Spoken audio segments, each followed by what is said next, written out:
Antes de abrir con el tema que nos atañe el día de hoy, justo recordaba en mis años de universitario, cuando yo compraba esta revista, cuando veía que se hacían estos premios, y la verdad es que es un orgullo y muchas gracias nuevamente por invitarme. Yo estoy seguro que muchos de los que aquí ahora son recién egresados estudiantes, el día de mañana los vamos a ver y van a ser parte de este gremio que todos amamos, y es padre el vivir esta parte de la publicidad. Ahora sí, arrancando con la charla del día de hoy. Cuando yo estuve elaborándola, platicando con Toño y el equipo, justo hablábamos de una iniciativa que traemos en la agencia, que se llama el Museo de la Diversidad. Pero antes de llegar a esa parte, yo quise titularla Diversidad en tiempos del pinkwashing, y ya voy a tocar en unos minutos lo que es el pinkwashing, seguro muchos de aquí ya lo sabrán, pero es un punto muy importante que prácticamente en algunos meses esa temporalidad y ese mindset va a estar en boca de todos. Ahorita prácticamente sabemos que el tema y la nota y el punto focal de la comunicación ahorita gira en torno a la marcha del sábado, el Día de la Mujer, toda esta parte de conmemoración, pero prácticamente cada mes y cada situación trae diferentes temporalidades de noticias, temporalidades de comunicación, temporalidades de un análisis discursivo, y el día de hoy vamos a hablar justo del tema de la diversidad y cómo se involucra a las agencias, cómo se involucra a la comunicación, cómo se involucran las campañas y las marcas en este tema.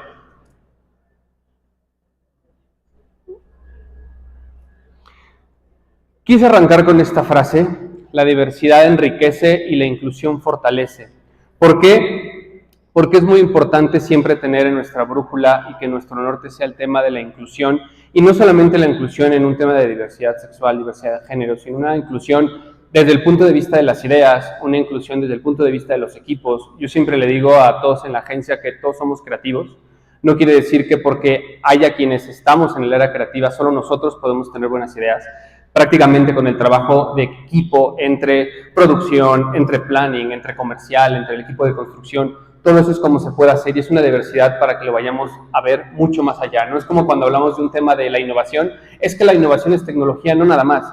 La innovación puede ser un tema de procesos, puede ser un tema de mentalidad, puede ser un tema de criterios, puede ser un tema de muchas cosas. Discriminaban a ciertas personas de la comunidad LGBT y a partir de ahí se conmemora bajo esa fecha para en todo el mundo se recuerda eso, y es algo que en los últimos años y décadas se ha perdido un poco de, ok, está bien, si hay hasta cierto punto una celebración, pero una celebración por los logros que la comunidad ha conseguido, pero también es un tema de conmemoración, ¿no? Es como erróneamente suele suceder que el Día de la Mujer se felicita a la mujer, y es incorrecto. Tiene que ser un tema de conmemoración y de recordar todos esos derechos civiles, todos esos derechos de igualdad. Lo mismo sucede en este campo.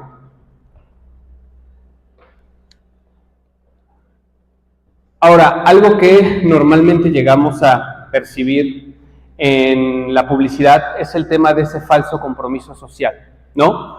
¿Por qué le llamamos falso compromiso social? Porque la realidad es que hay muchas marcas, muchas empresas, muchas personalidades que suelen aprovecharse de muchas cosas, y hay temporalidades muy comunes como un Día de las Madres, o Navidad o septiembre, donde sabemos que nos van a vender platitos, fiestas, regalos, comida, diferentes cosas, pero hay otros momentos en donde tal vez no se puede tergiversar de esa forma. ¿Por qué? Porque tiene un fin social, porque tiene un fin político, porque tiene un fin ideológico, en donde sí se tiene que tomar de una forma diferente y no solamente con un tema de fiesta. Y desafortunadamente, algunas ocasiones ese falso compromiso social se muestra en redes, se muestra con ciertas cuestiones, y es justamente lo que nosotros solemos llamarle el pinkwashing. ¿Y qué es ese pinkwashing? Creo que todos lo hemos visto, es el clásico clases, lo que sea que nos dicten los temas de comunicación y la agenda. A final de cuentas, accionar siempre va a ser bueno, no quiero decir que eso esté mal, pero prácticamente esa es la punta de lanza y esa es la punta del iceberg de lo que tenemos que hacer. ¿Es bueno que empecemos a poner en marcha cosas? Sí, pero con un compromiso auténtico. Si lo vamos a hacer, hagámoslo de verdad, hagámoslo, y prácticamente no quiere decir que tengo que hacer una campaña 360 para que realmente sea auténtico, pero si voy a hacer unas mentas, búsquenlo. Hay un caso justo de unas mentas que hace 5, 6, 7 años lo hicieron con una marca de mentas, con una agencia, y realmente desarrollaron algo muy padre, y era lo que podían hacer porque aparte eran mentas. pero dentro de esas mentas ponían datos de ciertas personas que habían sido vulneradas, que habían sido asesinadas, que habían sido encarceladas injustamente, personas de la comunidad, y prácticamente era su forma de sumarse de, oye, estas mentas son con cierta causa, son para generar conciencia, y es algo minúsculo hasta si nos vamos a algo mayúsculo.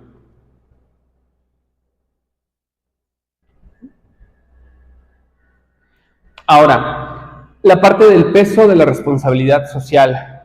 ¿Por qué le llamamos el peso de la responsabilidad social? Porque justamente con este tipo de temas tiene que haber un manejo muy particular, tiene que haber una curaduría de contenido, tiene que haber un asesoramiento, tiene que haber muchas cosas para que realmente no solamente nos subamos a cierta tendencia o hablemos del tema como si fuéramos todólogos, y normalmente los creativos nos tildan de todólogos, y hay cosas donde podemos hablar de ciertas cuestiones, pero hay cosas donde no podemos llegar. ¿Por qué? Porque no entendemos al 100 y no comprendemos al 100 el punto, y es cuando necesitamos ese asesoramiento y ese acompañamiento.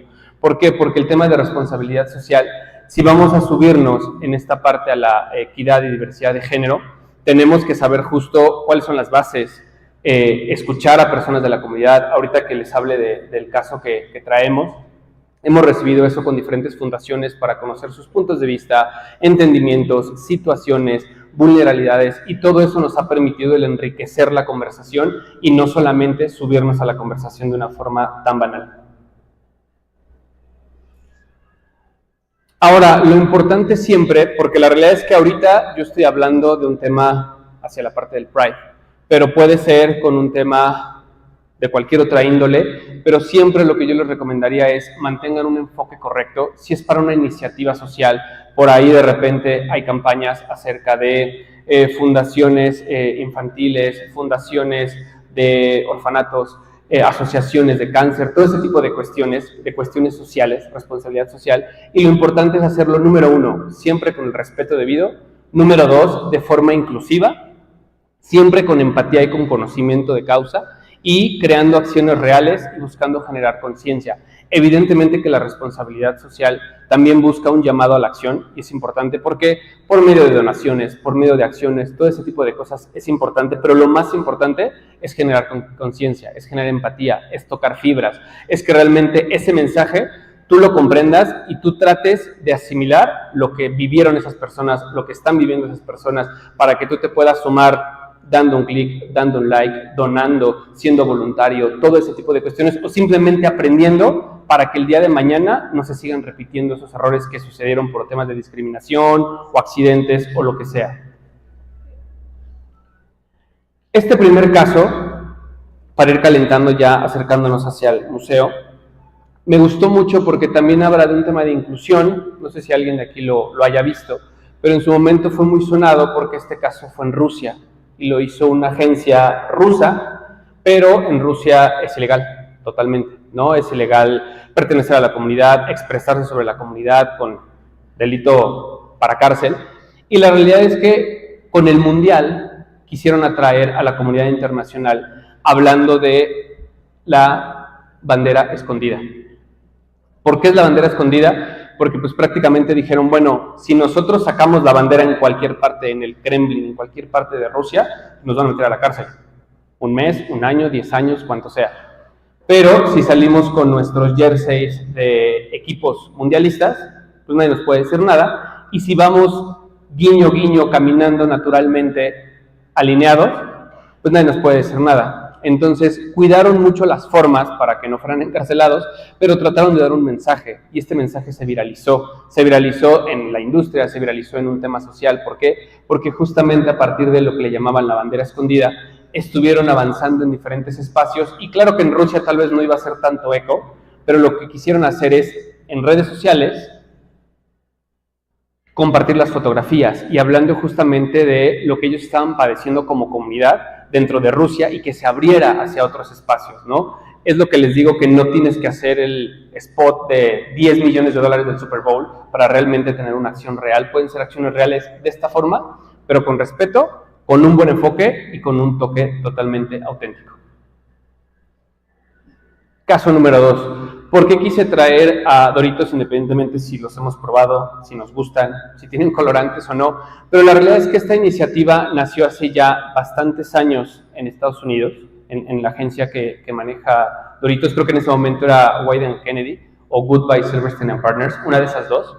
Y más allá de vender el producto, la realidad es que Doritos sí le ha dado continuidad con diferentes campañas, tanto en otros países, como en Estados Unidos, Canadá y Europa, pero también en México. ¿Por qué? Porque es una marca que no solamente tiene los Doritos Rainbow, sino que en otras temporalidades sigue construyendo un mensaje de marca de inclusión, un mensaje de marca de ciertas cuestiones de respeto, de conciencia, no solamente en junio, sino prácticamente va teniendo ciertas iniciativas con impresos, con exteriores, con ciertas charlas. Por ahí, no me acuerdo si el noviembre pasado o el antepasado, sacaron un spot animado de una familia que iba a ver a su familiar y prácticamente se asomaba, pero tenía una pareja. Y era un hombre y se asomaba con otro hombre y se los presenta, ¿no? Es como el fantasma, algo así. Pero la realidad es que han tratado de darle continuidad, tanto en México como en el mundo, para que realmente se tenga un sentido de generar conciencia a partir del tema de la diversidad.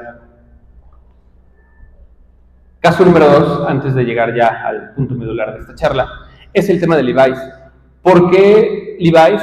Porque prácticamente desde los 70s ha estado construyendo, tiene líneas, evidentemente, y a final de cuentas está bien que hablemos de responsabilidad social, pero pues también estamos en una industria que busca vender, en una industria que busca lograr ciertos KPIs, ciertos resultados, llegar a la cifra, y es importante, claro, pero si lo vamos a tocar desde un punto de vista social, podemos cubrir ese campo y aparte podemos hacer otras cosas. Levi's, por su parte, desarrolla líneas del Pride, pero parte de las ventas se van a apoyar asociaciones en México y en el extranjero. Parte de todo eso son para campañas de concientización, son para campañas de prevención, diferentes cosas. Y sí, claro, tiene un spot genial y saca una línea de ropa y espectaculares y todo eso está muy padre, pero digamos que va de la mano. Cumple con lo social y cumple con lo comercial. Y ahora, hablándoles de cómo nace el museo nace justo el año de la pandemia, ¿no? Cuando esté la pandemia, y para todos los que nos tocó vivirlo en carne propia, muchas industrias, particularmente la industria del BTL, se paralizó. Evidentemente no podía haber conciertos, no podía haber eventos, no podía haber nada en exteriores, carreras, todo ese tipo de cosas, y se paralizó. Cuando llegamos al mes de la marcha, pues no iba a haber una marcha. Entonces, ¿cómo vamos a hacer una marcha sin que salgamos de casa? ¿No? Era un poco contradictorio, y cuando nosotros dentro de la agencia estábamos trabajando con una asociación para desarrollar todo esto, que es Grupo Integrarse, empezamos a analizar opciones de decir, pues no podemos hacer, y me voy a regresar un poquito, antes de que llegáramos a esto, veníamos viviendo de el Pride, teníamos carros alegóricos y las marcas salían, y Uber salía, y Dana Paola salía en el carro de Santander o en el carro de tal disco y todo eso, pero de repente llegó un punto en el que prácticamente las marcas solamente pagaban por salir ahí, por decir, es que yo quiero que la comunidad me voltee a ver, porque quiero subir ventas, porque quiero hacer muchas cosas, y la realidad es que los organizadores de la comunidad empezaron a ver que eso, más allá de ser redituable o no iba con los pilares y con el enfoque que querían darle. Entonces, prácticamente ya en el Pride no se pueden sumar marcas, por eso ya no hay carros alegóricos de marcas. Puede haber carros, sí, pero de una organización, una asociación civil, de un bar, un restaurante, un espacio de la comunidad, dueños de la comunidad, que sea auténtico, no una marca que solamente pague por poner su bandera y su logo en esa parte. Entonces, ahora estoy regresándome a esta parte, cuando empezamos a desarrollar toda la propuesta del Museo de la Diversidad, es que empezamos a decir, bueno, ¿qué podemos utilizar para ir generando conciencia? Pero número uno, necesitamos buen contenido. ¿Por qué? Porque sabemos que el contenido es el rey, y porque sabemos que en el tema de la pandemia, las redes sociales, los medios digitales, las tecnologías que podemos aprovechar y disfrutar desde la casa, pues prácticamente cobra una relevancia enorme, ¿no? Y desde iniciativas de realidad aumentada, realidad mixta, realidad virtual, videoconferencias, todo ese tipo de cosas se potencializaron, y a partir de ahí fue que empezamos a gestar la primera idea. ¿Cuál fue la idea básica por la que nos basamos? Un museo para todas, para todos y para todes. era lo que queríamos. ¿Por qué decíamos un museo? Porque, y claro, está el museo, ahorita no recuerdo si me fue el nombre, el museo que está ahí enfrente de la Alameda, y prácticamente hay una sala que habla de diversidad e inclusión, pero es un museo que habla de la discriminación, de diferentes cuestiones, del holocausto, todo eso, pero no totalmente centralizado en diversidad e inclusión. Nosotros queríamos hacer el primer museo en México que abordara esos temas, y a partir de ahí, digo, esta es una imagen que desarrollé con inteligencia artificial, pero así es como nació ese sueño. ¿Cómo lo hacemos? ¿Cómo generamos conciencia? No podemos crear ese museo, no podemos llevar ese museo a las calles porque en ese momento no estaba permitido, no era lo que queríamos hacer, pero sí queríamos que prácticamente todo lo que se ha vivido décadas atrás por activistas en México y el extranjero se recordara y se conmemorara. Justo cuando arrancamos con la parte del inicio, así es como empezamos y como arrancamos el museo. ¿Y cómo empezó? Pues prácticamente con un sueño, y literal, los que somos gamers en la agencia dijimos, pues ¿por qué no hacemos un manejo como si estuviéramos en un videojuego y estuviéramos avanzando? Hay otros museos como el Louvre, como el British Museum, donde prácticamente puedes hacer tus tours virtuales, y así fue como lo empezamos a pensar. La realidad es que en la agencia no es que domináramos el desarrollar sitios web con tours virtuales 360 grados, no lo dominábamos la parte de la publicidad, hacer campañas, hacer sitios web sí, pero no con este grado de complejidad, no con esta interacción, no con todo eso. Prácticamente empezamos a desarrollar, empezamos a hacer las juntas online, nunca nos vimos nadie, porque aparte en esos momentos era quedarnos en casa, y empezamos a trabajar con diferentes cuestiones. De hecho, justo para el día que se lanzó, hicimos una convocatoria para una carrera virtual, en donde prácticamente todos se registraban, les llegaba su medalla, les llegaba su jersey, corrían desde su casa y se sumaban de esa forma para los deportistas que quisieran conmemorar, y aparte la invitación de que entraran al museo, de que lo conocieran. Prácticamente tratamos de cubrir todos los campos necesarios: cultura, política, inclusión, tema social, tema histórico, memoria colectiva, en México, en varios países y en ciertos continentes. Pero la realidad es que fue una curaduría con 10 especialistas, entre periodistas, activistas, miembros de la comunidad que les digo de Grupo Integrarse, para que pudiéramos ir analizando, ir desarrollando con programadores, con diseñadores, con todo ese tipo de cosas, hasta que pudiéramos llegar. Fueron como 4 meses, 5 meses de trabajo constante, de trabajo semanal, de reuniones semanales en viernes, en sábado, en domingo, para ir avanzando. Que si como un videojuego, que si se perforaba la pared y cómo pasa ese error y se quedaba alguien trabado, que si no se programaba bien, que si en celulares funcionaba, que si no funcionaba, que si estaba muy pesado. Todo eso lo pasamos, se lanzó, afortunadamente fue un éxito en esa primera semana. Prácticamente lo que queríamos es justo, no solamente decir, bueno, vamos a hacer esto y ya. Queríamos darle continuidad, fuimos actualizando las salas, y poco a poco fuimos metiendo diferentes contenidos, ¿no? Nuestro plan era que prácticamente así naciera el museo, pero fuera algo que mes con mes, digo, tampoco les mentiría si les dijera que los actualizamos cada semana o cada mes, pero que cada semestre, cada trimestre se fuera actualizando, se fuera mejorando, fuéramos puliendo cosas, fuéramos actualizando, porque de repente había un tema de cultura en cine, en series, en revistas, en libros, que llegaba hasta el 2020. Queremos actualizarlo al 2022, al 2023, al 2024, al 2025. Y poco a poco así, hasta que en 2022, 2023, le fuimos dando la continuidad. Y fue cuando empezamos a desarrollar más acciones. Obviamente sabíamos que actualizar el museo era importante, pero también queríamos jugar con más cosas. Fue cuando empezamos a hacer podcasts, empezamos a hacer ciertos contenidos en redes sociales. Ahorita, el día de hoy, el museo ya tiene sus propias redes sociales. Obviamente en ese momento lo compartíamos desde las redes sociales de la agencia, pero ya desarrollamos una división para que tenga sus propias redes, para que tenga sus propios contenidos, maneje sus propios tópicos. Y aquí es cuando empezamos a hacer diferentes cuestiones. Empezamos con cuentos que todos los redactores de la agencia los empezamos a escribir. Había cuentos para niños, había cuentos para más adolescentes, con otras temáticas. Y prácticamente todos tienen el mismo mensaje que queríamos permear: un tema de inclusión, un tema de diversidad, un tema de conciencia, y poco a poco empezamos a desarrollar esto a partir de otros espacios. ¿Y qué es lo que seguía? Pues prácticamente más contenido, empezamos a desarrollar ciertas ilustraciones, empezamos a desarrollar ciertas notas que diferentes personalidades, que diferentes miembros dentro de la comunidad y especialistas empezaron a tocar del tema. ¿Para qué? Para que fuéramos enriqueciendo. De hecho, iniciamos el desarrollo de otra sala dentro del museo, que le llamamos justamente una sala de contenidos interactivos, en donde prácticamente podías escuchar ciertos podcasts, había ciertas conferencias, por ahí también tuvimos una tarde a un DJ tocando en vivo, mientras daban una explicación y una charla como un curador del museo a una comunidad de 50 personas, digamos que un tour guiado de forma virtual, y poco a poco empezamos a hacer más acciones, más contenido, y ciertos posteos y ciertas cuestiones, más contenido.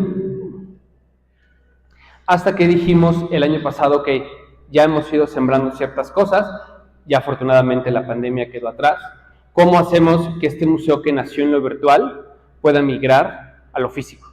¿No? Y ahí es cuando un tema de tecnología se fusiona con un tema de responsabilidad social, con un tema de una muy buena idea. Dijimos, ¿por qué no hacemos una experiencia inmersiva y por qué no llevamos el museo ahora hacia las calles, pero que pudiera estar prácticamente a la par de la marcha?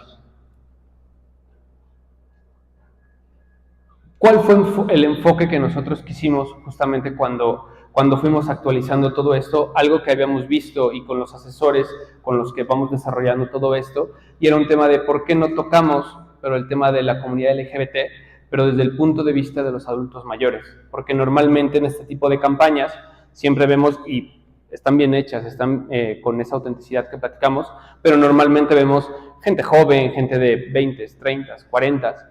Pero ¿qué pasa si entrevistamos a personas que vivieron ciertos temas de discriminación en los 60s, en los 70s, en los 80s, que ahorita tienen 70, 80, 90 y que realmente nos pueden contar cómo se vivía a diferencia de cómo se vive el día de hoy? Nos acercamos a una asociación que se llama Pintando Arcoiris, que justamente es especialista en la comunidad LGBT+, pero de adultos mayores, para que realmente pudiéramos tener ese background, ese conocimiento, esa información y pudiéramos tocar esas fibras, pero contando esas historias. Elegimos 5 historias centrales, entrevistamos a estas personas y poco a poco fuimos subiendo ese contenido para que ellos nos pudieran contar cómo lo vivieron en su momento, cómo lo vivieron a partir de un tema político en los 70s y en los 80s, que era totalmente diferente de cómo se vive el día de hoy. Y todo eso lo sumamos a la par de la actualización que vamos a darle al museo.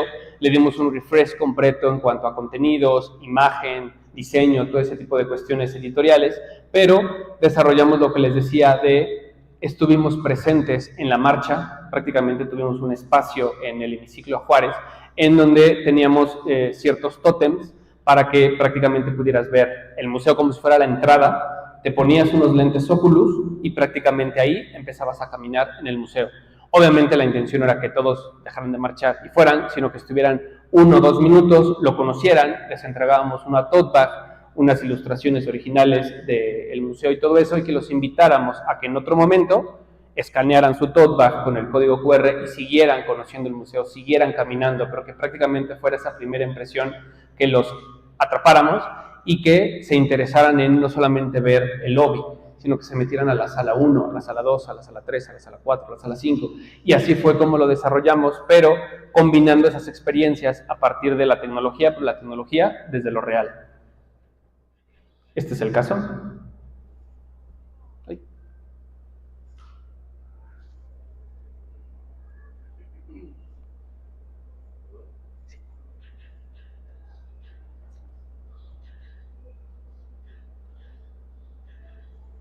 En otro mundo donde la comunidad LGBT+ ha sido marginada, la lucha es de gran importancia. Las historias de amor, valentía y perseverancia merecen ser celebradas, ya que cada avance hacia la aceptación es un triunfo sobre el prejuicio. Bajo esta premisa, en el 2020 lanzamos la iniciativa Otro Pride, para reafirmar nuestro compromiso con el movimiento. Así, durante la pandemia y de la mano con Integrarse, creamos el Museo de la Diversidad, un tour virtual 360 con 3 salas. Génesis, la comunidad presente desde civilizaciones antiguas. Diversidad viva, los hitos más importantes en México.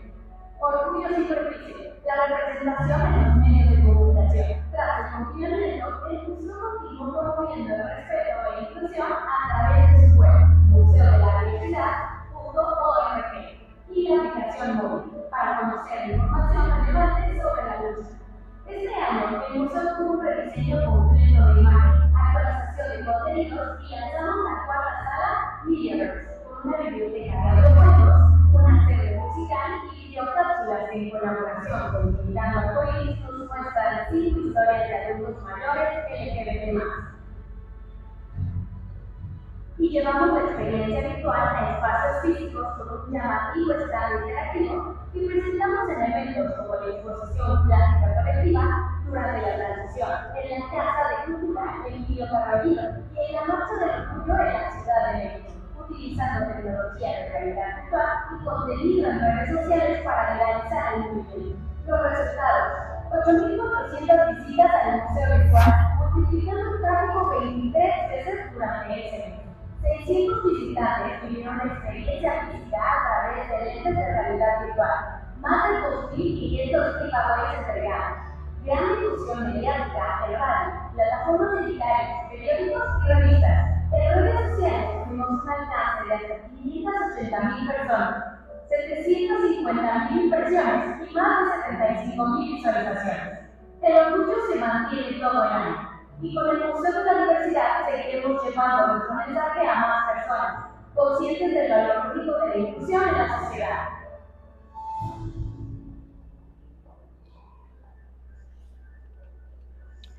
Y justo era lo que queríamos, ¿no? Que el orgullo se mantuviera todo el año. Por eso es que a partir de, claro, el sitio web está ahí todo el año. Pero ahora lo que estamos buscando es que no solamente en junio, sino en espacios de cultura, en otros museos, en otros eventos, podamos llevar prácticamente nuestro mini museo para que las personas puedan entrar, puedan conocer, puedan hacer todo eso y que prácticamente vayamos difundiendo el mensaje que queremos permear.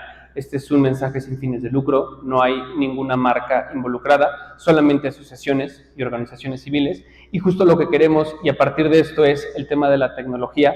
Para este año justo estamos desarrollando otras cuestiones, ya estamos viendo ciertos temas hacia inteligencia artificial, estamos buscando manejar otro enfoque para darle como ese punto diferente, así como el año pasado el tema de los adultos mayores. Este año lo vamos a abordar de otra forma, prácticamente en algunos meses más empezaremos a lanzar esa campaña 2025. Y justo ya para ir cerrando, esa parte que yo les recomendaría que siempre se asesoren bien con una colaboración hacia las ONGs. Me ha tocado trabajar con la Asociación Mexicana de Lucha contra el Cáncer, con UNICEF, con otros espacios, con Fundación Loyola, con otras organizaciones, Michoacán y Mau y demás, y prácticamente es importante esa colaboración cercana, es importante la asesoría de especialistas. ¿Por qué? Porque nosotros como mercadólogos, como comunicólogos, como creativos, redactores, publicistas, diseñadores y demás, dominamos nuestro campo, pero no dominamos ese campo social. Entonces necesitamos ese acompañamiento.